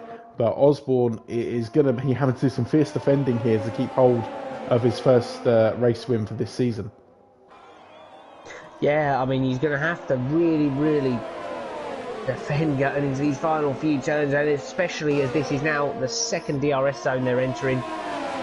CDM's going to have DRS on him. Can he cover the inside line enough? CDM's diving up the inside. Tight, there's contact, but no massive spins. Osborne does manage to hold it together, and providing he can keep it together across the line, there is going to be a very close run to the line, because CDM is going to have the DRS again. So we will keep an eye on this all the way to the end here, but it looks like Osborne's going to pull out and have enough to take the win. CDM backs off in the end, and gives NUFC Fan Liam second place, and Joseph Morados takes third. So I don't know what happened there, whether that was low fuel for CDM, or whether it was just, I'm a reserve driver, I'm going to let someone else take the podium, but he has just backed off and given away a podium there. Yeah, I think if it is the case there, very, very honourable driving there for CDM. You know, he's had a great couple of races. What a fantastic racer. He's been phenomenally nice. Like, absolutely cracking. It's been exciting to watch as well. NUFC fan Liam, they're having a phenomenally good race round here in Holland. Right, so that's the conclusion of the race there. It should be a shout out for the Alpha Tauri boys as well, getting themselves 6th and 7th, a good little points haul for those guys in the Constructors' Championship. Ferrari as well, Preston Mixer and Chatty Duck, 8th and 9th, getting themselves on the board very nicely there. It was all looking pretty positive for James Punt at the beginning part of the race, but then he had that incident with Albert, and then also with, I think it was CDM as well, I can't remember, but causing him to spin and drop a couple of positions down. But I think fantastic drive there from both of the McLaren drivers to get themselves into a very commanding position. The games driver of the day is ZGS, which was a name that we did mention. Again, I think we'll wait for the final classification to see who we give our driver of the day to. I mean, you have to consider Osborne, a fantastic drive to lead there and come under a bit of pressure at the end, but had the nerve and made a fantastic defensive move at the end of that second DRS zone as well to keep hold of this race victory. So just looking at the classification then, who are you thinking? For me, that race, I've got to say NUFC fan Liam. Personally, the sense that he was absolutely keeping pace with his teammate CDM on those hards, and you know, he came from 7th on the grid, fair play, but was involved in one hell of a battle. It's between himself or Joseph Morados. Morados had one hell of a race as well. No silly moves, kept it pretty darn solid, to be fair. So, do you know what? I'd actually be tempted to say Joseph Morados. So you're going to go for Joseph, and I'm gonna second you on that one. Yeah, no, I'm happy with that. For a tactician point of view, he was not getting himself involved in any silly situations, played the race to his advantage, got in there with the one stop nice and early on the safety car, and just had a cracking race. Obviously, we know CDM gave the podium away to NUFC fan Liam, obviously being the reserve driver, which we will give him a massive amount of honour for, because that was you know, a fantastic piece of sportsmanship. But Morados was involved in a lot of battling throughout the whole of that race, so it was a lot of work for the Lebanese driver to put in there. I would be saying him for second driver of the day. Yep, no, I'm happy to second that. So no complaints there from me. So a very entertaining evening of racing there. Plenty of incidents to discuss, and I'm sure there'll be plenty of chats going on in the chats over the next couple of days about who did what and who shouldn't have done what. And then we've obviously got the fun of Bahrain this weekend to look forward to in the proper F1. Can't wait to have that back. And then we're back with SlyDog on Monday. So if you really want an F1 fun-filled weekend, you can do the F1 weekend Friday to Sunday, and then continue that on Monday with a bit of SlyDog. Just remember that. Next week we will be in Belgium and China, so qualifying at Spa, and then 25% races at those two tracks. Two tracks that I personally do quite enjoy as well. So a Spa good is an absolute belter of a circuit, so yep. I can imagine that's going to be a cracking race. And China, once again, another very, very good circuit to race. So, yep. Two more great races coming your way Monday. And, of course, like you say, Tom, the full F1 coming on Sunday, which is going to be absolutely grand, I would have thought. Yeah, no, we are looking forward to that, I think, and interesting to see after the very topsy-turvy testing session that we had last week, whether or not the testing is a true reflection of where some of the teams lie. Again, I don't think Mercedes are showing us their full potential. They're definitely going to be a lot quicker than they are. And I think the same for Aston Martin as well. They didn't have a particularly great testing session. No, they didn't, and I think I've read in the news that Sebastian Vettel is finding it very, very difficult to get to use with that Aston Martin, and I've also heard that Lance Stroll is struggling because he's got too much money in his pocket. Very nice. Just going to put that out there. Anyways, I think that probably just about wraps us up for tonight. Thank you ever so much to everyone who's joined us this evening for tonight's stream, despite the half an hour that we were rambling on about flags. Yeah, no, that was good. It was informative, and I, for one, can't wait for when we have to fill half an hour of nonsense again. I think, and I think just to play us out, Tom, I think we need to say our good night and just let Tina do the work from this point on. Good night, everybody. Good night.